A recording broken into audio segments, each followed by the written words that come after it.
Bonsoir, Georges. Bonsoir, Jean-François. Jean-François Lisée a écrit un article fort intéressant en lien avec le week-end pascal intitulé Les Québécois, c'est mécréants. Mécréants, c'est ces personnes qui n'ont aucune religion. Malgré le fait que nos gouvernements ont laïcisé notre province, l'article de Lisée dans Le Devoir a révélé quelques statistiques religieuses fort intéressantes. Quelles sont ces statistiques qui ont frappé ton attention? Bien, d'abord, sur le côté négatif, 4 des Québécois seulement pratiquent un culte une fois par semaine. Alors ça, c'est soit musulmans, juifs, peu importe la religion, 4 des Québécois vont à l'Église. À peu près 320 000 personnes sur 8,5 millions. Ouais, ouais. Donc, c'est très bas, 4 Ouais. 53 des Québécois ne mettent jamais les pieds à l'Église. OK. Donc, plus que la moitié. 75 ne lisent jamais un livre sacré, soit la Bible, Ouais. Coran, Torah, Talmud. Ouais. Jamais. Ça me surprend énormément. 3/4 des personnes n'ont jamais lu aucune partie de l'Évangile. Je trouve ça vraiment surprenant. 77 des Québécois se disent non-croyants ou spirituellement incertains. Donc, c'est le 3/4. En Ontario, c'est 59 donc une différence de 18 Toutefois, la bonne nouvelle. OK, alors, il y a un côté positif. 52 des Québécois pensent qu'il faut néanmoins transmettre aux enfants certains enseignements religieux, une base. Wow, Donc, c'est très bon. Jean-François Lisée a parlé de peut-être transmettre la foi comme un vaccin, une inoculation pour empêcher que nos enfants tombent dans la première secte ou qu'ils aient au moins quelque chose pour, c'est ça, les inoculer contre la contagion de toutes sortes de spiritualités bizarres. Au moins, c'est ça qu'il disait lui, mais c'est sa façon un peu comique de s'exprimer, mais je dirais que les gens pensent... C'est très comique, Jean-François Lisée. Ils pensent... les gens pensent généralement que les enfants ont besoin d'un certain fondement, probablement moral et spirituel, au moins savoir ce que c'est. Ouais.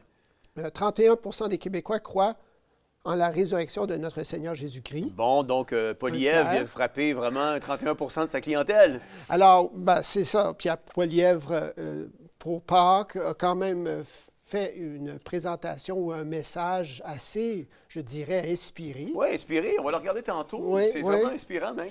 Donc, 27 des Québécois ne savent pas ou refusent de se prononcer par rapport à la résurrection. Oui. Et 60 des Québécois affirment parfois prier. Quand on dit prier, c'est penser à la puissance supérieure ou prier à Dieu, mais au moins presque deux tiers. Une forme de... Une sorte d'appel à l'au-delà. Oui. Ouais. Donc voilà, c'est un portrait, je dirais, inégal, fait d'ombre et de lumière. À la lumière du Québec. Oui, à la lumière du Québec. Dans une société de plus en plus laïque, ayant adopté des lois sur la laïcité, comment t'expliquerais, en fait, le lien avec ces résultats et ces chiffres et le fait que nous ayons accepté de laïciser nos écoles, nos institutions et notre province? Parce que c'est pas tous, c'est pas décourageant. 52 des Québécois pensent qu'on doit transmettre un enseignement religieux à nos enfants. C'est quand même significatif, là. On parle de plus que la moitié. 31 des Québécois, tu l'as dit, croient à la résurrection du Seigneur Jésus-Christ. 60 des Québécois affirment parfois prier Dieu. Donc, d'un côté, on a une laïcisation de notre province, de nos écoles, de nos institutions. Puis de l'autre côté, on a encore quand même un pourcentage qui est un peu plus que de la moitié qui disent, selon ce sondage-là, qu'on devrait donner une base à nos enfants. Alors, c'est ça, c'est un portrait mixte. Ça me fait penser à Matthieu, l'Évangile selon saint Matthieu, chapitre 13, le blé et l'ivraie. Alors, le monde est comme un champ. Dieu plante du bon blé. Ensuite, quelqu'un, un ennemi, donc Satan, vient planter de l'ivraie et les deux poussent ensemble. Ça fait un mélange. C'est ce qui est arrivé au Québec. Avant, il y avait du bon blé, les gens croyaient, on était une société qui croyait en Jésus-Christ, qui était basée sur l'Évangile, mais à un moment donné, il y a eu un sommeil. Comme Jean-François Lisée en parlait, lui, il avait eu une formation chrétienne. À l'école, on faisait des prières, on se mettait à genoux, mais c'était comme un automatisme. On était endormis, comme dans la parabole. Les gens dormaient, puis c'est à ce moment-là où il y a L'époux est arrivé. Livré. Ouais. Alors, c'est à ce moment-là où on tombe spirituellement endormi. Là, les gens sont mal formés. Ils ne comprennent plus qu'est-ce qu'ils font. Ils font un signe de croix. C'est qu'est-ce que je fais? Pourquoi je prie? À qui je prie? Ils ne savaient plus ce qu'ils faisaient. Tout le monde le faisait. On faisait juste aller avec Le cœur n'y était plus. On le faisait cœur par n'y était automatisme. plus. Automatisme. Et donc, à ce moment-là, on n'y croit plus. C'est machinal. Et donc, quand on se sent bousculé, aliéné, on devient révolté, finalement. L'ivraie apparaît. Ouais. Et là, on ne veut plus de religion, entre guillemets. On ne veut plus de cela. Alors, on se dit, vaut mieux ne pas avoir de cela dans la société. Ouais. On enlève tout ça. La statistique est- C'est là où on en est aujourd'hui. La statistique est assez révélatrice sur la croyance des Québécois qui, au Canada, seraient ceux qui croiraient le moins Oui. à la vie après la mort. Quelle est la proportion dans laquelle les Québécois croient à la vie après la mort? OK, alors quand même, 51 Ah, tu es encore au-dessus un petit peu de... une petite majorité qui croit qu'après la mort, il y a un genre de continuation. Il y a l'âme qui continue à vivre après. Tandis qu'en Ontario, c'est 63. Près le 2 tiers de la population croit encore à une vie après la mort. Ouais. Puis, ça a un impact, ça, sur la société parce que, selon moi, il y a une corrélation forte avec le fait que le Québec est la province où il y a le moins de personnes qui croient à la vie après la mort. Ouais. Puis, c'est la province où il y a le plus d'euthanasie. Ouais. Donc, ça fait en sorte que les gens ne croient plus à un jugement après la mort. Ça, c'est une chose. Puis une autre chose, c'est qu'il n'y a pas de Dieu envers qui on rend des comptes. Donc, finalement, notre corps nous appartient uniquement à nous. Ouais. Tandis qu'un croyant va se dire, c'est pas mon corps, mon choix, entre guillemets, je peux me suicider sans problème, c'est à moi de toute façon. C'est moi, j'ai ma vie de quelqu'un d'autre, puis c'est pas à moi qu'elle appartient, c'est à un autre, c'est à Dieu. Ouais. Donc, c'est pas à moi d'en disposer comme je veux. Alors, ça fait une différence. Les gens qui respectent le Créateur, qui reconnaissent que leur vie ne leur appartient pas, ne vont pas se suicider. C'est sûr, c'est sûr. Ça pourrait être quoi les conséquences à long terme, Georges, d'une mécréance croissante, d'une personne qui n'a pas de religion, puis d'une spiritualité incertaine sur le tissu social québécois, puis notre politique? C'est que ça va être une évolution de ce que j'appelle un théocentrisme à ce que j'appelle un zérocentrisme. Donc, je pense que notre société occidentale, en général, a passé par 4 étapes. Ouais. Ça a commencé avec le théocentrisme, Donc, centré sur Dieu. centré sur Dieu. Puis ensuite, durant la Renaissance, on a dit, Dieu, c'est bien, mais là, l'humain, l'homme, c'est mieux. On est allé vers un anthropocentrisme. On se concentre sur les choses ici-bas. Ouais.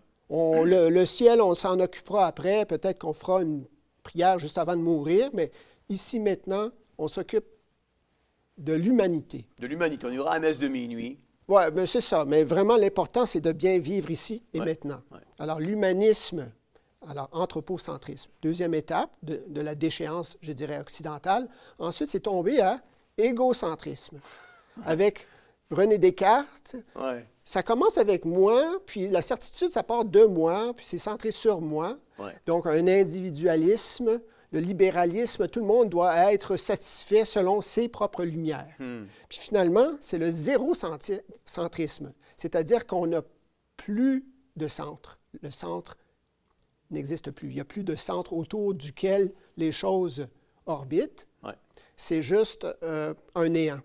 Et ce qu'on voit de plus en plus, je dirais que ça, c'est un mouvement qui a commencé vers la Première Guerre mondiale. avec un poème, par exemple, de T.S. Eliot, The Wasteland, qui disait « The center does not hold ». Le centre ne tient plus. Il n'y a plus de centre gravitationnel. On peut aussi appeler ça le postmodernisme, c'est-à-dire qu'il n'y a plus de narratif dominant dans la société. Et ce que ça fait, finalement, c'est des coquilles vides comme personne. Et là, on voit certains dirigeants. Ben, c'est des coquilles vides. C'est des gens qui se laissent manipuler par tout coup de vent, tout courant, tout lobby, toute pression. Clair, si tu retires la vérité de ces gens-là, il n'y a plus rien. Ouais, il n'y a plus de substance. Non, mais c'est des gens qui pèsent. Oh, ce lobby me dit ça, cette personne me dit ça, ce désir que j'ai spontanément envers cette personne-là me dit cela. Ils sont tiraillés par mille forces, sauf qu'ils n'ont rien à l'intérieur. Ouais. Donc, théocentrisme, anthropocentrisme, ensuite égocentrisme, ensuite finalement zérocentrisme. Et on est ballotté par tout vent. Oui, tout à fait. Georges, il y a le président Biden qui est allé avec une déclaration choquante le dimanche de Pâques, déclarant cette journée de la visibilité des transgenres, en niant par la suite avoir fait cette déclaration. J'ai préparé une vidéo qu'on va regarder à l'instant. Tonight, there is a political fight over the true meaning of this Sunday. This year, Easter coincides with Transgender Day of Visibility, and now conservative leaders are clashing with the Biden White House over the president's annual proclamation. ABC 7 News reporter Tara Campbell shows you how the LGBTQ+ community in San Francisco is responding tonight. Celebration Sunday at San Francisco's Dolores Park, the day marking Transgender Day of Visibility, and by chance, this year also coinciding with Easter. What a beautiful opportunity to cross-pollinate the worlds between religious experiences and so many queer people having really traumatizing religious experiences. Transgender Day of Visibility started in 2009 and has been celebrated on March 31st since. Good evening, Tracy. I questioned President Biden about an Easter controversy as he attended today's Easter egg roll, the White House's largest event of the year. Happy Easter! President Joe Biden joined the First Lady to welcome tens of thousands of children to the White House to celebrate the annual Easter egg roll. Sir, what does Easter mean to you? Time for forgiveness and people getting together, a little love, and no phoniness. Be straight with people.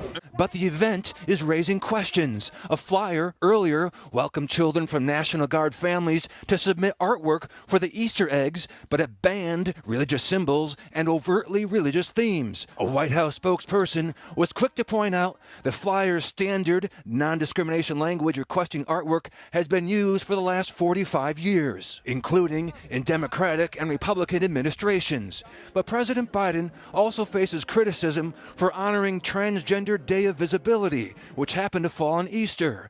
House Speaker Mike Johnson called that outrageous and abhorrent, adding, the Biden White House has betrayed the central tenet of Easter, which is the resurrection of Jesus Christ. Speaker Johnson the other day said Speaker Johnson said you betrayed the tenet of Easter by proclaiming Easter Sunday as Transgender Day. He called that outrageous and abhorrent. What do you say to Speaker Johnson?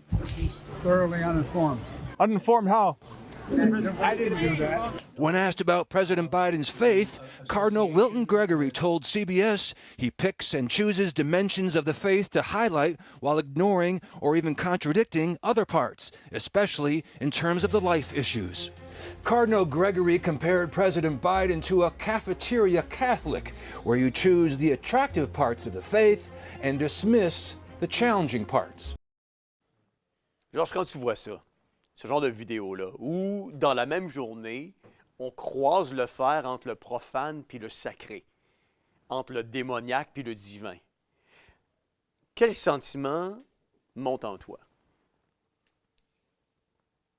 J'aimerais dire aux gens qui pensent, et ils sont plusieurs au Québec, que c'est mieux qu'on n'ait pas de religion en politique. C'est que c'est inévitable qu'il y ait quelque chose comme priorité numéro un pour une collectivité, pour un peuple. Alors, ce que nous voyons là, c'est une substitution d'une pour l'autre.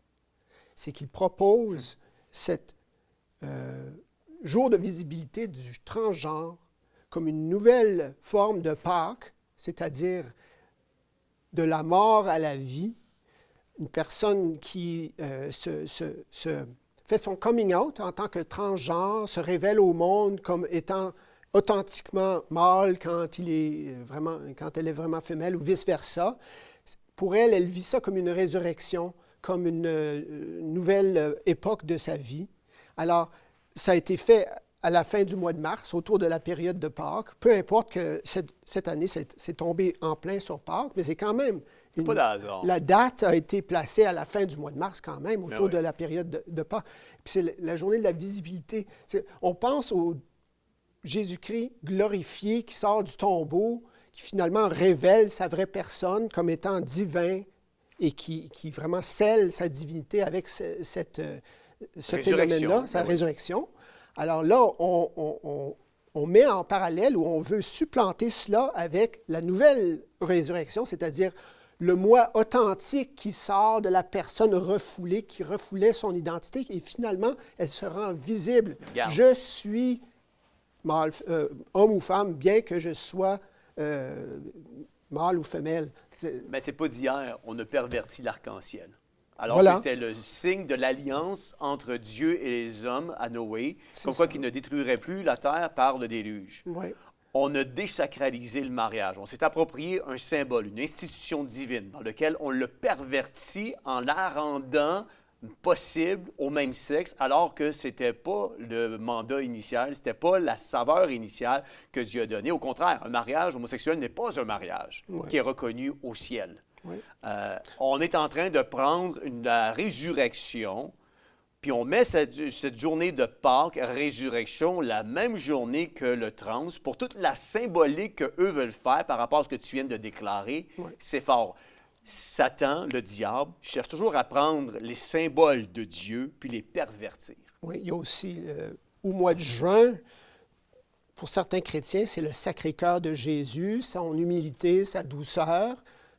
Jésus, doux et humble de cœur, rendez mon cœur semblable au vôtre. Ouais. Alors, cette dévotion-là au cœur humble de Jésus, sa douceur, puis là, on transforme ça en mois de la fierté. C'est le mois de la fierté, c'est l'orgueil, c'est le contraire. Ouais. Mais donc, on veut enlever un mois puis en mettre un autre. Le jour de la femme, c'est un 8 mars. C'est 9 mois de distance à un 8 décembre, c'est-à-dire une autre journée où on célèbre une autre femme, la Mère de Dieu. Ouais. Donc, le 8 mars, c'est comme la fête d'Ève, c'est-à-dire celle qui a dit non au commandement de Dieu, qui a pris le fruit qui a été interdit. Et ça, c'est pour remplacer le 8 décembre, 9 mois après, cette femme qui a présenté le fruit de ses entrailles et qui l'a mis sur le bois de la croix, l'arbre, le nouvel arbre de la rédemption. Si on prend ce fruit-là et on le mange, on a la vie éternelle. Donc, le 8 mars, jour de la femme, qui a été parti par le Parti communiste de l'Union soviétique en 1917, en 21. Donc, cette fête-là veut supplanter l'autre fête, la fête chrétienne. Ouais. Donc, on utilise souvent les fêtes, on remplace les anciennes avec des nouvelles pour imposer son narratif. Et Absolument. c'est inévitable en société que ça se fasse. Ouais. Les gens qui ne veulent rien, ils vont finir par avoir toutes sortes de nouvelles niaiseries comme on les voit. Là. Absolument. Et je veux pas terminer notre entretien de ce soir sans passer la vidéo de Poilievre avec une émission de débats politiques qui ont supplanté la sortie de Poilievre. On regarde ça, puis très, très, très brièvement, après ça, on va commenter. Beaucoup de politiciens ont souligné en fin de semaine la fête de Pâques. Un message a particulièrement retenu l'attention, c'est celui du chef conservateur Pierre Poilievre. Il est ressuscité. Aujourd'hui, les chrétiens célèbrent la résurrection de Jésus-Christ. Par son sacrifice, il a payé le prix de nos péchés et a vaincu le pouvoir de la mort elle-même, afin que nous puissions nous réjouir de sa promesse de vie éternelle. Le discours un peu religieux provoque un malaise, selon vous, Dimitri. Ben, je me pose la question même, pourquoi est-ce qu'on parle de ça aujourd'hui et on n'a pas parlé du message de M. Poilievre sur Ramadan, sur Rosh Hashanah, sur Diwali. Voici comment d'autres chefs ont souligné Pâques. Justin Trudeau, joyeuse Pâques, que vous célébriez ce jour saint en assistant à la messe avec vos voisins, en chassant des œufs avec vos enfants ou en passant du temps avec vos proches. J'espère que vous trouverez de la joie dans le sentiment de convivialité qu'apporte la fête de Pâques. Ça, c'est Justin Trudeau. François Legault, joyeuse Pâques tout le monde. Prenez du temps pour vous réunir en famille et manger du bon chocolat. Lui, c'est une référence au chocolat. Et Jack Mitzing, au nom de tous les néo-démocrates, mes meilleurs vœux à tous ceux qui célèbrent Pâques en cette fin de semaine. J'espère que vous passerez une journée merveilleuse, remplie de joie et de bonheur pour vous et vos proches. Joyeuse Pâques. Jean-François, comment vous voyez le message de M. Poilievre? Bon, alors moi, j'ai pas de difficulté à ce que les chefs politiques soulignent les fêtes d'un certain nombre, enfin, des principales religions du Canada en leur souhaitant bonne fête de ceci ou de cela, puisque c'est un élément important de leur vie. Évidemment, le problème avec ça, c'est quand souligne-t-on le fait que 40 des Canadiens se disent non religieux et 15 se disent athées? Quel jour pour eux? Ça, c'est un problème qui est non résolu. Personnellement, si j'avais été premier ministre, je n'aurais jamais célébré aucune fête religieuse. J'aurais préféré les événements culturels et sociaux qui réunissent des religieux et des athées plutôt que de définir les communautés par leur religion. La religion divise, la culture réunit. Que M. Poilievre soit personnellement un chrétien, c'est parfaitement légitime et il pourrait dire, aujourd'hui, on souhaite la fête de Pâques. Moi, comme chrétien, je crois en la résurrection de Jésus-Christ. Ah, s'il avait dit ça, ce serait déjà un peu mieux. Mais c'est pas ce qu'il a dit. Il a dit comme si c'était une vérité, une vraie vérité, qu'il a vaincu la mort et il nous a donné la vie éternelle. Ben, c'est une vérité pour les chrétiens, c'est pas une vérité pour les Juifs, c'est pas une vérité pour les musulmans, c'est pas une vérité pour plus de la moitié des Canadiens. La façon dont M. Poilievre l'a fait ce week-end, il y a une certaine droite religieuse conservatrice qui veut toucher. Et ça, moi, j'ai beaucoup de problèmes avec ça, beaucoup de difficultés avec ça. Ça devrait pas... qu'on souhaite joyeuse Pâques, tout simplement, qu'on souhaite joyeux Ramadan, tout simplement, pour toutes les régions, mais qu'on s'arrête là. Donc, on peut le faire, mais les mots sont importants. Ben oui, c'est sûr que les mots sont importants, parce que là, moi chrétienne, je veux pas qu'il me parle de la résurrection du Christ ou de Jésus-Christ ou peu importe. On passe des lois au Québec, des lois sur la laïcité pour faire la séparation entre l'État et la religion. Vous savez, Pâques, c'est pas une question de chocolat. Pâques, ça veut dire la résurrection du Christ. De la même façon que, par exemple, Diwali... Pour mes enfants, c'est une question de chocolat. Incroyable, incroyable. Georges, comment trouves-tu que nous sommes rendus? Comment trouves-tu ça, que nous sommes rendus à débattre du fait qu'un politicien souhaite joyeuse Pâques à des chrétiens, puis qu'on débatte en plus sur la façon dont il aurait dû livrer son message? Bien... C'est triste de voir ça. Il y a beaucoup de matériel là-dedans. Il y a beaucoup de matériel. On pourrait faire une émission d'une heure juste sur analyser ce qu'ils ont dit. C'est énorme. La séparation de l'Église et de l'État, entre guillemets, ça fait partie d'une de ces étapes de déchéance que je décrivais. C'est l'étape du moderne, de l'anthropocentrisme. Oui, du modernisme. Là, Dieu, on le met d'un côté, puis on s'occupe juste d'ici-bas. Donc, pour le gouvernement, il doit être sans Dieu.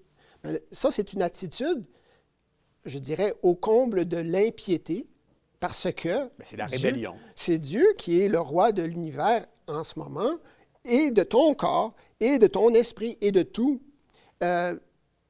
Si on ne croit pas ça, c'est une insulte envers le Créateur. C'est ça le problème. Alors, ça me fait penser à Luc 19, 14, où, dans la parabole des serviteurs du Christ, il y avait des gens qui disaient « Nous ne voulons pas qu'il règne sur nous. » Ils ne voulaient pas... Alors, dans la parabole, Dieu a dit « Bon, je vous laisse 10 serviteurs, je m'en vais chercher ma royauté et je reviens après, je reviendrai. » Alors, les 10 serviteurs, c'était comme les croyants en Jésus-Christ. Lui s'en allait vers le Père, chercher sa royauté, puis là, il reviendrait à la fin du temps. Mais là, les gens ont envoyé, ses concitoyens ont envoyé une ambassade auprès du Christ pour dire, les gens, là, ils ne veulent pas que tu règnes sur eux. Et donc, le Christ savait, quand il a fondé son Église, qu'il y aurait beaucoup de gens qui ne voudraient pas de sa royauté, qui ne voudraient pas reconnaître sa royauté. Alors, qu'est-ce que nous faisons en tant que chrétiens dans une société qui ne veut pas du Christ? C'est clair qu'il y en a beaucoup qui en veulent pas. Ouais. Il y a des personnes qui ne disent pas avoir la foi, mais qui voudraient peut-être avoir la foi. Mais je leur dirais, vous avez déjà cette volonté-là, c'est déjà beaucoup. Dieu vous a donné au moins ça, mais faites vos recherches. Lisez les évangiles. 75% des Québécois ne lisent jamais les évangiles. C'est un livre essentiel pour la culture occidentale, ne serait-ce que de s'informer sur ce qui a formé la civilisation occidentale. C'est un devoir que tous devraient faire, juste de citoyens.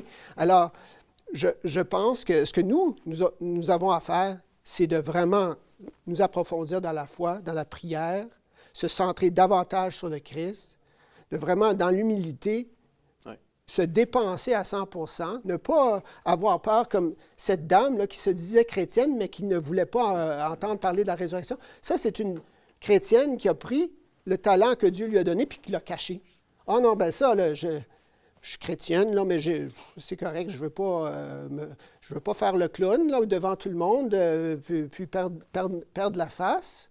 Je suis une personne distinguée, puis qui a un certain prestige, je ne veux pas perdre cela. » Non, c'est terrible. Alors, une personne qui est croyante, nous avons à faire un travail sur nous-mêmes, d'humilité, de prière, et pour répandre la nouvelle autour de nous autant que possible. Mais le Christ nous a déjà dit qu'il y a plein de gens qui vont dire « non, on n'en veut pas ». Exact. Puis, et c'est à leur perte, puis c'est dommage parce que ce que ça fait, la foi, c'est que ça nous permet de nous décentrer sur nous-mêmes, nous centrer sur ce qui a fondé la réalité, et comme ça, on agit selon la réalité. Absolument. Georges, en terminant rapidement, je veux rappeler aux gens la Marche pour la vie qui va prendre place le 1er juin prochain à 11 h devant l'Assemblée nationale. On attend du monde, on attend des gens qui vont être là-bas. J'ai de plus en plus de personnes qui me disent qu'ils vont être là. 1er juin devant l'Assemblée nationale à Québec à 11 h. Toi et moi, on commence une tournée. Ce dimanche, toi et moi, on va être à l'église baptiste du Bon Berger à Drummondville, justement pour faire une annonce puis parler de la Marche pour la vie. Donc, on invite les gens, si vous nous écoutez, vous voulez nous voir, venez nous voir, Georges et moi. On va être à l'église du Bon Berger de Drummondville ce dimanche. Si vous voulez avoir plus d'informations sur l'endroit, l'adresse et l'heure, écrivez-nous à info@theovox.tv, info au singulier @theovox.tv. Ça va nous faire plaisir de vous accueillir, de vous voir et de faire l'annonce là-bas pour la Marche pour la vie. Oui. Et je dirais que si, parmi les chrétiens qui écoutent ce soir, si vous voulez vraiment prendre le talent que Dieu vous a donné, puis l'investir pour que ça vous redonne le maximum au ciel, vous le mettez dans des œuvres qui sont les moins respectées ici-bas, les moins couvertes de prestige et de reconnaissance. Puis il n'y a rien de meilleur quand on donne à des gens qui ne peuvent pas nous donner. Ouais. On peut donner aux pauvres, aux gens qui ont des déficiences mentales, mais encore mieux, c'est de donner aux enfants à naître. Parce qu'eux n'ont même pas de voix, ils ne sont pas reconnus juridiquement, mais ils sont connus par Dieu. Alors, si on donne aux enfants à naître, c'est le meilleur investissement, je dirais, un des meilleurs investissements qu'on peut faire. On se donne à fond pour eux. Là, on ne demande pas plus qu'une Marche pour la vie à Québec, c'est facile. On s'en va à Québec, une belle journée du mois de juin, le 1er juin, un samedi, à 11 h. Mais ça va rapporter énormément comme investissement. Alors, tous les chrétiens qui nous entendent ce soir, c'est un investissement en temps qui va vous rapporter énormément. Absolument. Merci beaucoup, Georges, d'avoir été avec nous ce soir. Quand je vois ce qui se passe, et je terminerai avec ça, quand je vois ce qui se passe dans notre société aujourd'hui, on n'est même plus maître chez nous. Et tout ça, ça a arrêté avec le rapatriement de la Constitution en 1867, établissant en 1982 une nouvelle Constitution canadienne intégrant la Charte canadienne des droits et libertés, devenant ainsi le nouveau fondement libéral du droit légal régissant nos lois.